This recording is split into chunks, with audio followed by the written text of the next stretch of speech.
What's up, guys? Thanks as always for supporting the show. It would mean a lot to me if you would take a second to scroll down and hit that subscribe button so you don't miss any more of our videos. Also, make sure you follow us all over social media so you don't miss any of our content or show announcements.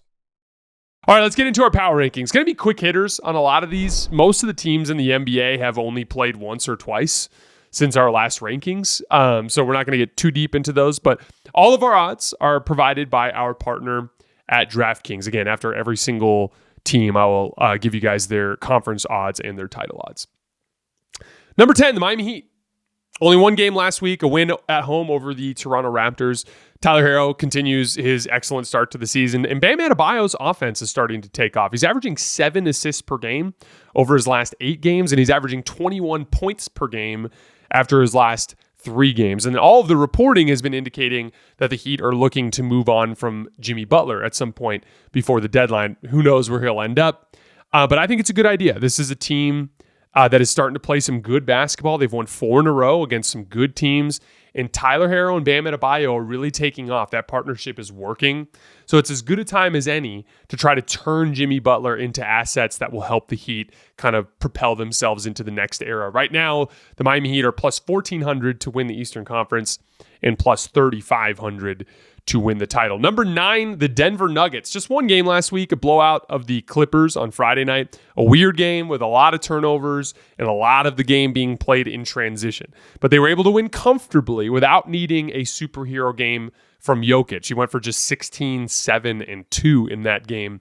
6 guys in double figures for the Nuggets, including both Julian Strawther and Peyton Watson off the bench. So a nice little bounce back. They had lost 5 out of 8, and they had back-to-back blowout wins after that to get back on track. The Nuggets right now are plus 650 to win the Western Conference, plus 1,400 to win the NBA championship. Number 8, the New York Knicks. Disappointing loss in the in-season tournament quarterfinal game. Completely lost control of Atlanta in the third quarter. They got going in transition. They got going on the offensive glass. The momentum just completely shifted. Then Trey just started picking them apart in the half court in ball screens. And then the Knicks entered a funk on offense, missed a bunch of open shots, and they never regained control. They really struggled to keep them off the offensive glass in that fourth quarter stretch when they were trying to make a run. They gave up 9 offensive rebounds. It was a really interesting example of basketball momentum. Synergy has this graph where they just basically show a bar graph that kind of works across from the start to the finish of the game. And as the lead shifts, the bar, if New York's up 5, the bar will be a little 5-point bar up top. But if they go down 5, it'll be a 5-point bar on the bottom to the colors of those teams. And it was such an interesting visual example of the shift in momentum because the Knicks just completely had control of the game for 2.5 quarters. It was all blue. And then suddenly it was just a hard shift to red, and then it was all red the rest of the way. It was really bizarre to see just that visual representation of the gigantic shift in momentum. The Knicks were playing really good basketball, but just a couple of plays. That's the thing. Plays can snowball. Couple guys make a couple of steals, get out in transition, couple layups. That sets your defense. You start to get a little lively. Then you get stuck in the half court, but Trey rescues you a few times. The Knicks start missing some shots. It can spin out of control pretty quickly for you, and that was a classic example of that. But the Knicks did get a nice bounce back win in Orlando in a game where Jalen Suggs, who had been killing everybody, finally came back to earth on offense. The Knicks are 11-4 in their last 15 games. They're still the number 1 offense in the league over that span. They're up to 15th in defense. The defensive rebounding issues that came up in the Atlanta game are a bit of a trend. They were 7th in defensive rebounding in their first 11 games. They're 20th in defensive rebounding in their last 15 games. So just something to keep an eye on there. They're not competing on the glass as well as they did. The Knicks are plus 450 to win the Eastern Conference, plus 1,000 to win the NBA championship. Number 7, the Memphis Grizzlies. Just 2 games last week. They beat the Brooklyn Nets and talked a bunch of shit while doing it. That was the Jordy Fernandez, Ja Morant show that we saw. But then they got beat wire to wire by the Lakers. Didn't take a single lead in that game. Ja Morant had a really hard time with the Max Christie, Anthony Davis duo. He had 12 made field goals and assists, 22 missed field goals and turnovers. Really, really tough game for Ja. The jump shot was the issue. He was just 2 for 9 on jump shots against the Lakers. He's shooting just 29% this year off the dribble on jump shots, which is making it a lot easier for teams to not have to come up to the level or have to worry about him. The Lakers did a lot of work at the level with him last night, but you don't have to worry about Ja knocking down shots at ball screens from the perimeter, and that is allowing teams more defensive flexibility with their scheme. Again, shooting just 29% this year on off-the-dribble jump shots. The Lakers have their roster limitations, but they did a good job of keeping either Max or Cam Reddish or Gabe Vincent on him all night, with either Anthony Davis or Christian Koloko waiting on him at the rim. And the Grizzlies still have some spacing issues. They're just 25th overall on the season in spot-up efficiency. Last night, they had 32 spot-up opportunities against the Lakers, and they converted them to just 19 points. So that's the one big red flag with Memphis right now, is they can still bog down a little bit on offense from time to time when teams pack the paint because of their inability to convert spot-up possessions. That game against the Lakers last night was a good example of that. The Grizzlies right now, plus 1,400 to win the Western Conference, plus 3,000 to win an NBA title. And for Lakers fans who are listening and wondering where I'm at with the Lakers after last night, good win. They'll have many more good wins this year. They may even have some streaks of good wins. But for this team, it's not about what they can be when they're at their best. It's about their commitment to the work on a daily basis over the months it would take to build the habits necessary for this roster to be a great team. And I just don't think that this group is up to the task mentally. For example, their next 6 games, they're at Sacramento again, home for Detroit, at Golden State, and then home for Sacramento and home for Cleveland. If they commit to the work, they might be okay. Last night was another one of those 2 or 3 games I've seen from the Lakers this year where they looked super connected and committed on defense. They've also been running some more traditional at the level coverages and ball screens instead of switching, which is a good idea. I don't think this roster is really the right type of roster for switching. But more often than not this year, they have not been willing to do that work on the defensive end of the floor, and I don't think they'll do it in the next few weeks. These are some tough matchups on the road against some teams that are a lot more athletic on the perimeter, which is a specific weakness for the Lakers. Like a serious and committed Lakers team would probably go 4-2 in this stretch. They'd probably split the Sacramento games on the road, and they'd probably win all of the home games. I think it's more likely that they go 2-4 in the 6-game stretch. My guess is that they drop both games in Sacramento. My guess is they lose in Golden State. My guess is they lose at home to Cleveland. Maybe they get Sacramento at home, and then they probably will get Detroit at home. But that's just how I feel, because in order to go win all of these games on the road against tough, fast perimeter teams like that, they need to be sharp and committed on defense, and it's just something I haven't seen this year. But we'll see. My belief in this team is completely lost. You watched last night and it's like AD is kicking the shit out of Jaren Jackson and LeBron is engaged and flying around, making plays on both ends. And Austin Reeves is back and he's outplaying Desmond Bane straight up. It all looks good, but I'm not falling for it again.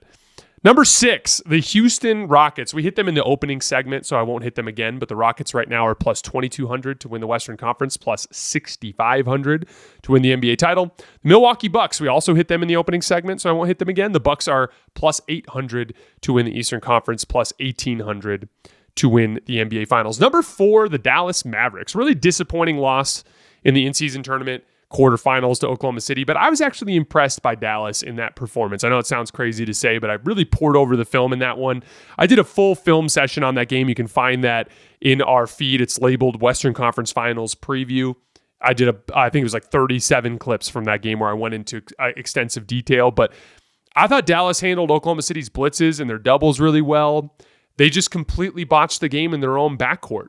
They gave up countless offensive rebounds, a lot of turnovers before they even got the ball across half court, like turnovers on outlet passes, turnovers on kick-ahead passes, turnovers just bringing the ball down after rebounds and not paying attention to what was happening after them. I saw someone say on Twitter, that's just what Oklahoma City does. And yeah, that's true, but Oklahoma City averages 10 offensive rebounds and 23 points off of turnovers per game. They gave up 17 offensive rebounds and 36 points off of turnovers per game. So you clean that up. I'm not saying you're going to hold them to 0-0, but you clean that up a little bit. You have a bigger lead in the first half. You're more well-positioned to withstand a scoring onslaught like what you saw from Shai to start that third quarter, and maybe you win that game. And then Dallas bounced back with a super impressive road win in Golden State against the Warriors. They put up 143 points. They jumped them right off the bat. They had 81 in the first half, really strangled Golden State's offense in the starting group. They outscored the Golden State starting lineup by 18 points. It was a kind of a butt-kicking starters versus starters. Luka goes for a preposterous 45 points, 11 rebounds, and 13 assists. 6 guys scoring double figures. Nice little revenge game for Klay Thompson. He goes for a season-high 29.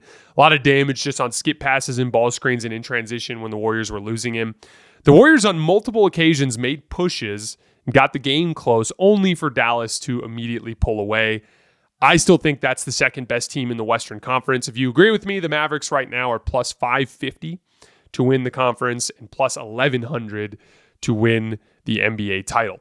Number 3, the Boston Celtics. Just 2 games last week. Blowouts of the Wizards and the Pistons. All really balanced. They had 6 guys in double figures against Detroit, 7 guys in double figures against Washington. Peyton Pritchard had a really nice game against Detroit. He went for 27. Just cruising through kind of an easy stretch of their schedule. The only weird thing is that Jason Tatum's jumper is cooled way off again. In his last 9 games, he's 25 points, 10 rebounds, 5 assists, 44% from the field, 29% from 3. On the season now, he's down to 0.95 points per pull-up jump shot, 1.02 points per jump shot overall. Those are both just barely up from where he was last year. But important context, he was dealing with a knee injury, missed some games. When your knees aren't right, it affects your ability to like, a jump shot is not just a flip of the wrist. A jump shot is a transfer of energy from the floor, starting with your feet, all the way through the snap of your wrist. And if your knee's bothering you and you're not getting the same level of lift on your jump shot, it throws the entire equation out of whack. And I personally feel like whenever I don't have my legs underneath me, it's harder to shoot. Everybody who's ever played basketball knows exactly what I'm talking about. So like I more of the opinion that this is mostly having to do with the knee. And then over the next couple of weeks here, Tatum will probably just go back to being blazing hot and get his numbers back up where they were. But just kind of a weird trend. Again, I in the power rankings, I've had the Celtics lower, but to me, I still think they're a clear-cut number 1. I was watching OKC Houston yesterday, and then I watched a bit of it yesterday and a bit of it this morning. The Thunder still take so many stupid shots. They still do. There's still just a lot of young players. They have a lot of guys on the floor. Like J-Dub is still a little like this.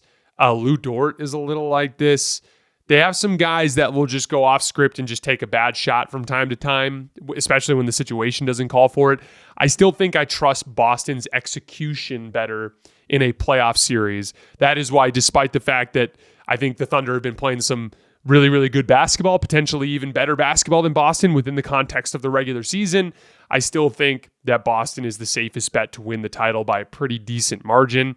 If you agree with me, the Celtics right now are plus 105 to win the conference and plus 240 to win the NBA title.